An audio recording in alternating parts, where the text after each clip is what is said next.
So what's up guys, nandito tayo ngayon sa may Midtown Phase 2 sa may Marikina po.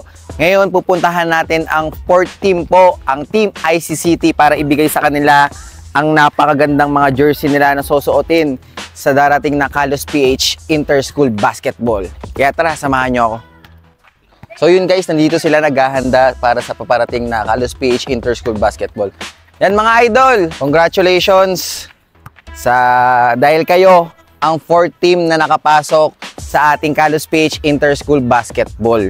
Kayo ang Team ICCT. Yan, nandito ang Kalos PH Basketball para ibigay sa inyo ang inyong mga jersey na susuotin nyo po sa darating na October 11 sa Kalos PH po. Yan. Thank you, Kalos PH.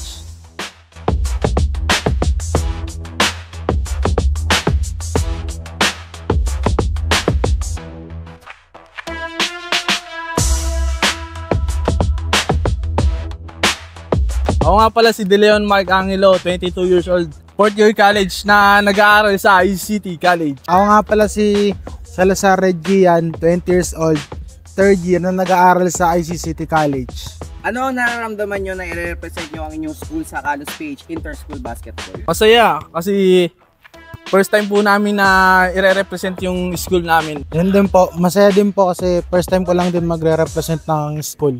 Ano sa tingin nyo ang inyong advantage para sa inyong mga makakalaban? Ang advantage po namin siguro yung chemistry po kasi pinaghahandaan po talaga namin yung paparating na liga. Para sa akin naman po, yung matagal na po namin pagsasamahan ng kasama ko po. Kanino nyo inaalay ang magiging laro nyo sa paparating na Kalos PH Inter-School Basketball? Para sa akin po, inaalay ko po dahil sa mga pamilya ko po. Kasi po, sinusuportahan po nila ako sa bawat laro ko po, sa bawat game ko po. Inaalay ko po yung laro na to para sa mga kaklase ko. Alam ko naman po na susuportahan nila ako.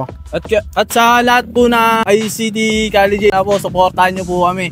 Darating po namin mga laban. Paano nyo nalaman na may paparating tayong Kalos PH Inter-School Basketball?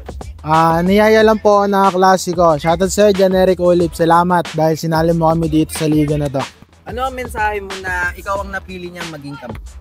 Gagalingan ko palalo sa bawat laro namin. Kung ano yung pinapakita ko sa mga nilalaro ko, papakita at papakita ko talaga yun.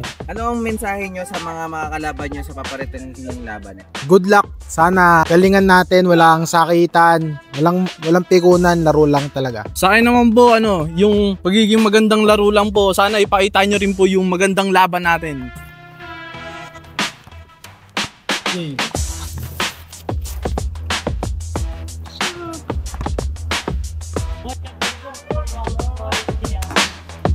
Kami ang Team ICCT College. Abangan nyo po kami sa paparating na October 11 sa first leg ng Kalos PH Inter-School Basketball.